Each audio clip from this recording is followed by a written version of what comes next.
Olá, pessoal, tudo bem? Hoje nós iremos iniciar os nossos estudos sobre ligações químicas. Para a gente poder começar, a gente precisa entender por que os átomos se ligam. Poucos elementos são encontrados no estado atômico na natureza. A maioria deles são encontrados ligados a outros átomos em compostos mais complexos. Os únicos elementos encontrados na forma atômica são os gases nobres. E por que os gases nobres são os únicos elementos capazes de serem encontrados na forma atômica? Quando a gente responde essa pergunta, a gente consegue entender por que os átomos se ligam. Os gases nobres são elementos que possuem alta energia de ionização, ou seja, eles não querem perder elétrons, e possuem também baixa afinidade eletrônica, o que significa que eles também não querem ganhar elétrons. Isso é resultado das suas configurações eletrônicas extremamente estáveis, que vai gerar uma baixa reatividade para estes elementos. Lembrando que todos os gases nobres, com exceção do hélio, têm uma distribuição eletrônica terminada em Ns2-Np6. E a gente consegue confirmar isso fazendo a distribuição eletrônica dos gases nobres. O hélio, que é a exceção, termina em 1s2, porque ele só tem 2 elétrons. Já do neônio em diante, a gente tem todos eles com 8 elétrons na camada de valência. E é isso que dá a estabilidade para os gases nobres, o fato deles terem a camada de valência com 8 elétrons. Agora, se a gente analisar os outros elementos da tabela periódica, começando pelos metais. Aqui a gente tem alguns elementos do grupo 1 da tabela, do grupo 2 e o grupo 13. Vamos pegar apenas os elementos representativos para a gente poder analisar. Bom, esses elementos, os elementos do grupo 1 possuem um elétron na sua camada de valência, os elementos do grupo 2 possuem 2 elétrons na sua camada de valência, e os do grupo 13, 3 elétrons. Então, são elementos que, se a gente analisar as suas propriedades periódicas, possuem baixa energia de ionização e baixa afinidade eletrônica, o que significa que eles vão ter uma facilidade maior à perda de elétrons. Na prática, quando um elemento do grupo 1 perde um elétron, ele vai ficar com a distribuição eletrônica do gás nobre. Por quê? Quando um elemento perde um elétron, é como se ele estivesse andando para trás na tabela periódica. A mesma coisa vai acontecer com os elementos do grupo 2, se perderem 2 elétrons. É como se eles estivessem andando para trás na tabela para adquirir a distribuição eletrônica de um gás nobre. Então, os metais vão ter sempre uma tendência a perder elétrons, porque perdendo elétrons, eles caminham para trás na tabela e aí conseguem atingir a distribuição eletrônica do gás nobre anterior a eles. Em contrapartida, lá no lado direito da tabela, que nós temos os ametais, e aí a gente inclui o hidrogênio, nós temos elementos que têm alta energia de ionização e alta afinidade eletrônica, que são elementos que têm uma tendência maior a ganhar elétrons. E a gente consegue entender isso porque, se a gente analisar qualquer elemento do lado direito da tabela, ou seja, os ametais, é muito mais fácil para eles ganharem elétrons e, assim, atingir a distribuição eletrônica do gás nobre. Então, os elementos do lado direito têm tendência a ganhar elétrons, assim eles vão atingir a distribuição eletrônica de um gás nobre, e os elementos do lado esquerdo têm tendência a perder elétrons, porque aí é como se eles estivessem caminhando para trás e também ficarão com a distribuição eletrônica de um gás nobre.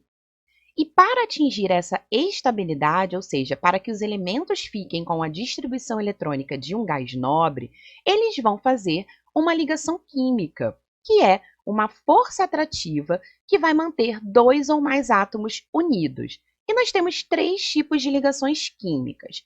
A ligação iônica, que é uma ligação que resulta da transferência de elétrons.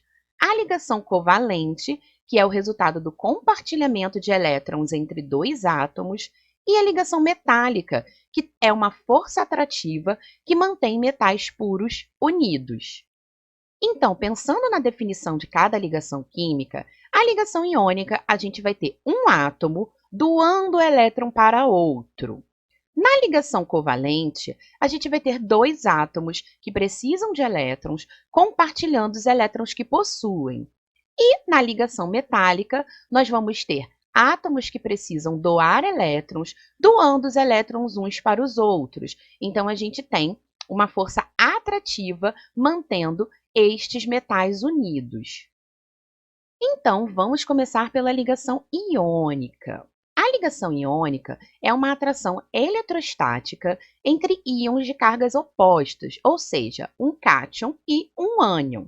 E ela vai ocorrer entre um átomo que tem tendência a perder elétrons, ou seja, se transformar em um cátion, e um outro com tendência a ganhar elétrons, que irá se transformar em um ânion.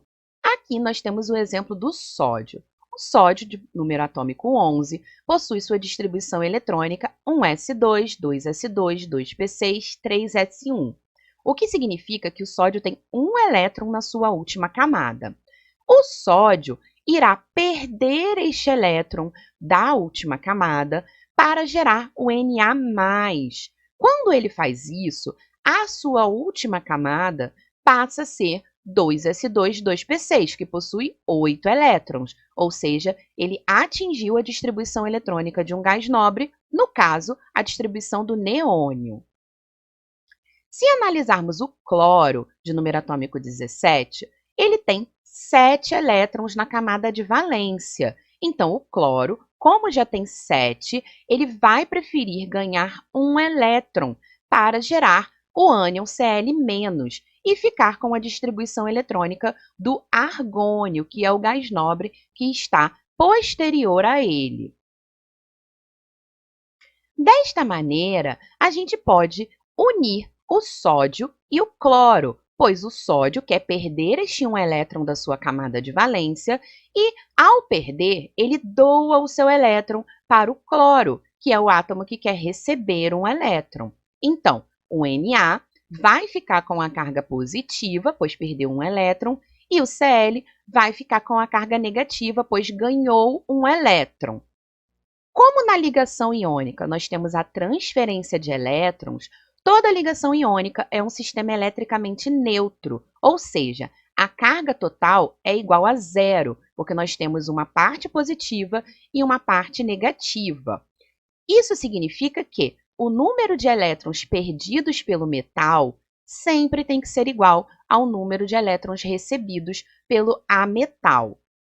E como a gente faz a representação da ligação iônica? Na representação da ligação iônica, nós vamos ter o Na com seu um elétron na camada de valência, então a gente representa os elétrons como bolinhas, o sódio possui um elétron na camada de valência e o cloro possui 7 elétrons na camada de valência, portanto, 7 bolinhas. O sódio vai doar o seu elétron para o cloro. Essa daqui é a fórmula eletrônica ou fórmula de Lewis, que é a representação que mostra todos os elétrons envolvidos no processo. Nós temos também a fórmula iônica, que é a fórmula que mostra quais foram as cargas adquiridas por cada elemento. No caso, o sódio perdeu um elétron, então ele fica Na+, e o cloro ganhou um elétron, então ele fica Cl-. Além disso, nós temos a fórmula molecular, que é a fórmula que representa a molécula após a ligação química ocorrer. Vejamos outro exemplo. Aqui, nós temos a ligação entre o magnésio, de número atômico 12, e o cloro, de número atômico 17, para formar o MgCl2. O que acontece nesse caso?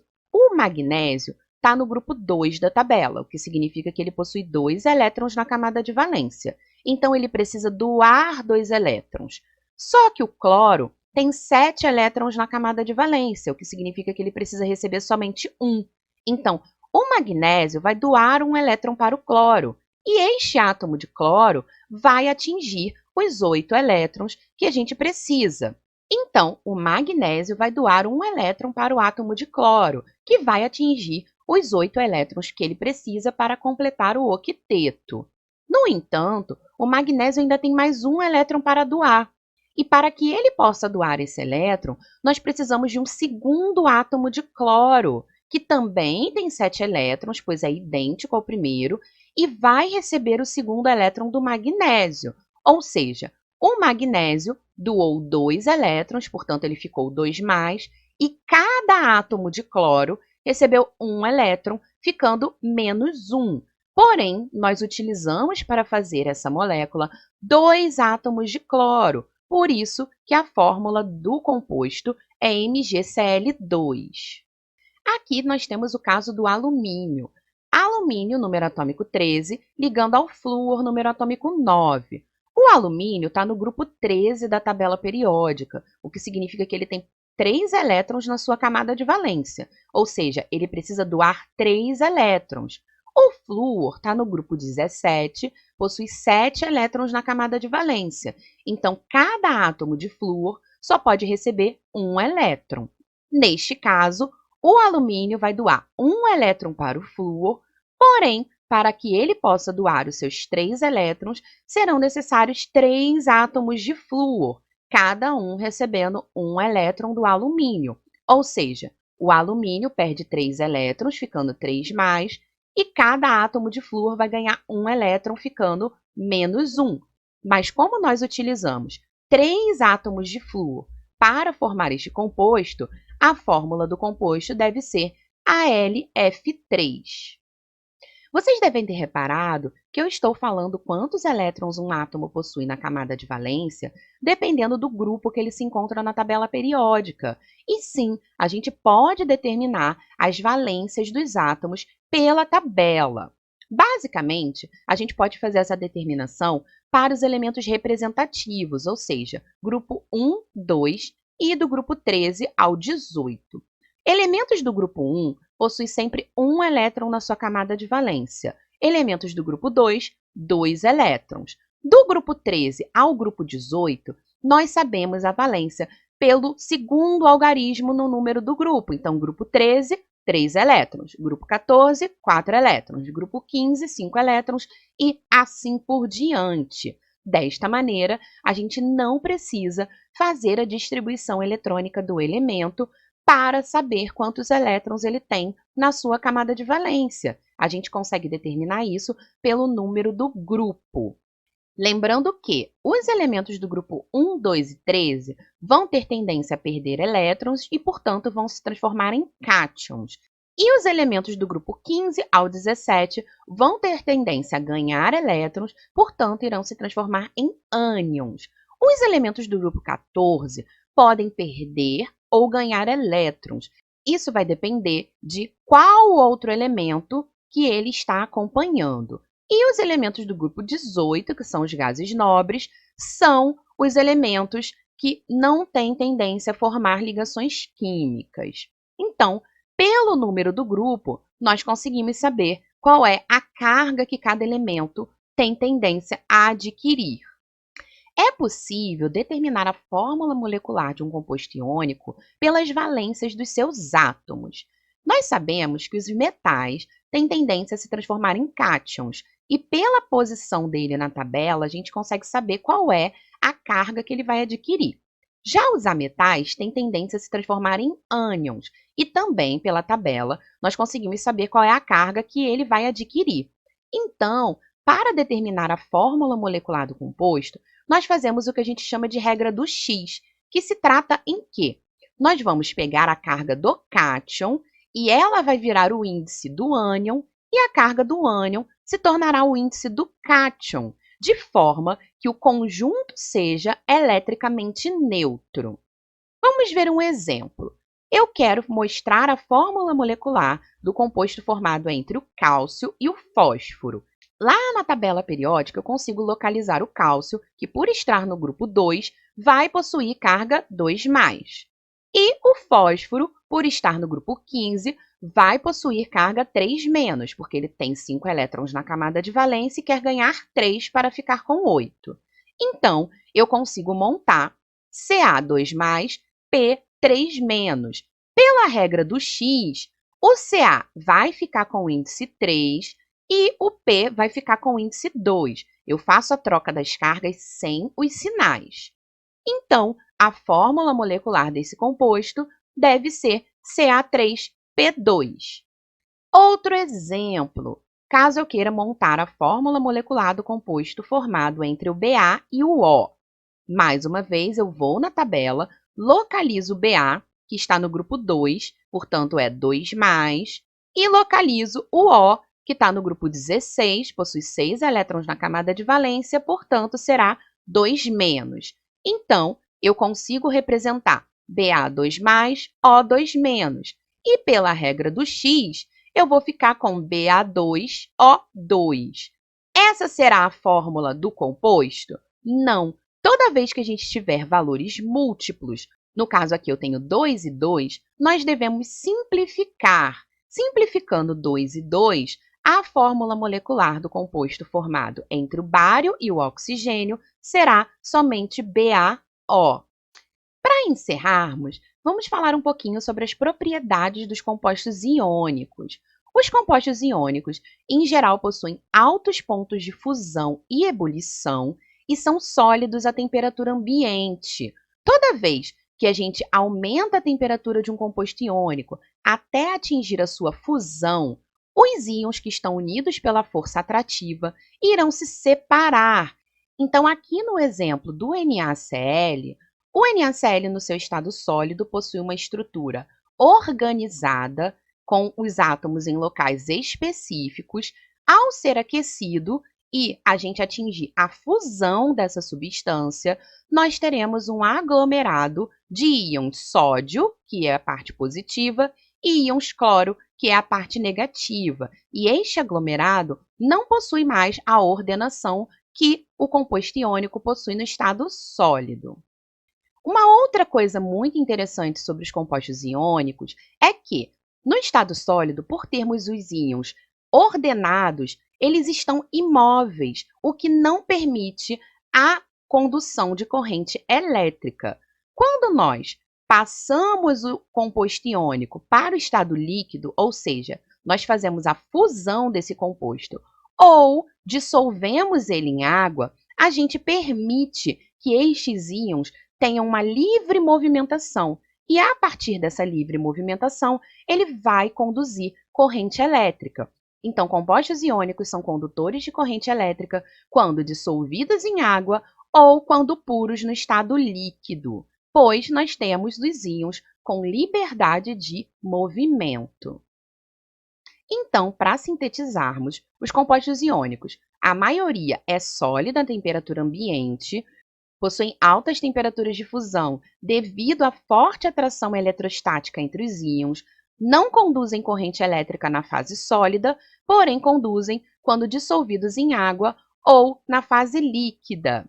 A grande parte dos compostos iônicos é bem solúvel em água, ou seja, a gente consegue dissolvê-los em água. E, em geral, são compostos que apresentam alta dureza, também em virtude da atração eletrostática entre os íons. No entanto, são quebradiços. Bom, gente, essa foi a nossa aula de hoje. Espero que vocês tenham entendido e até a próxima!